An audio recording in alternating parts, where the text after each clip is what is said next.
warahmatullahi wabarakatuh. Pada pertemuan kali ini, Assalamualaikum warahmatullahi wabarakatuh. Sebelum memulai aktivitas hari ini, marilah kita berdoa agar ilmu yang kita peroleh bisa barokah di sini maupun di awal akhir. Mari kita terapkan Qur'ani Immunity Method ila hadratin Nabi Mustafa Muhammad Rasulullah Sallallahu Alaihi Wasallam. Sison Syekh Abdul Qadir Jailani Al-Fatihah. Bismillahirrahmanirrahim. Alhamdulillahirabbil alamin arrahmanir rahim maliki yaumiddin. Iyyaka na'budu wa iyyaka nasta'in ihdinas siratal mustaqim siratal ladzina an'amta 'alaihim ghairil maghdubi 'alaihim waladdallin. A'udzu billahi minasy syaithanir rajim. Bismillahirrahmanirrahim. Wattaqun naral lati uiddat lil kafirin. Shadaqallahul adzim. Wahai orang-orang yang beriman, janganlah kamu memakan riba dengan berlipat ganda, dan bertakwalah kepada Allah agar kamu beruntung. Assalamualaikum warahmatullahi wabarakatuh. Pada pertemuan kali ini akan membahas kerajinan bahan lunak. Yang A, prinsip kerajinan bahan lunak. Pada prakteknya, kerajinan dibuat dengan mempertimbangkan wilayah kerja dengan beberapa prinsip berikut. 1. Keterampilan tangan adalah keterampilan dibuat dengan menggunakan keterampilan tangan. Meskipun diproduksi banyak, produksi kerajinan masih tetap mengandalkan tangan. Sementara itu, industri bertumpu pada kekuatan mesin. Inilah yang membedakan antara produk kerajinan dan produk industri. Yang kedua, keterampilan teknik, yaitu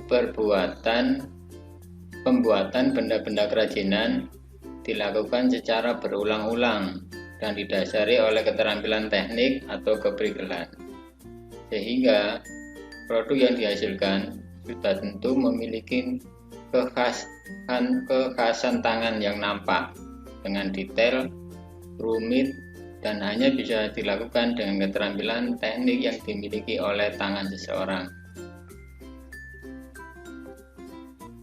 Yang ketiga, kedaerahan atau tradisional. Kerajinan merupakan benda-benda yang mempunyai nilai guna praktis, bersifat universal, dibuat dengan keterampilan teknik tangan, namun masih dipengaruhi oleh adat istiadat setempat. Secara umum, jenis karya ini dapat dipilah menurut manfaatnya sebagai berikut. 1. Kelengkapan busana, yaitu produk kerajinan bahan lunak dibuat dengan mempertimbangkan produk tersebut dapat mempercantik diri dalam menggunakan busananya. Contohnya produk-produk aksesoris seperti gelang, kalung, bros, dan cincin. Berikut adalah contoh kerajinan dari bahan lunak yang digunakan sebagai kelengkapan busana. Ada gambar kalung dan gelang dari clay.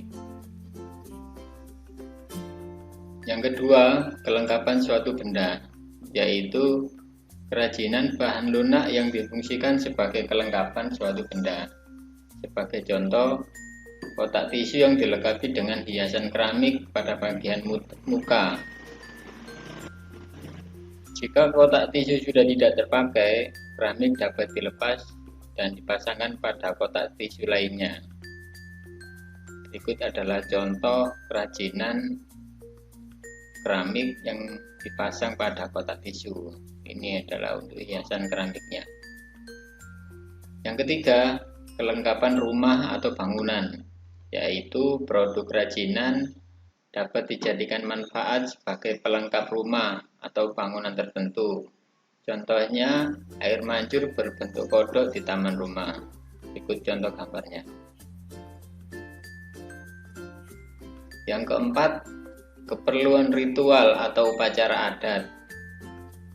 Banyaknya ritual atau upacara adat Nusantara tentunya bervariasi pula kerajinan bahan lunak yang dapat dimanfaatkan sebagai pelengkap upacara.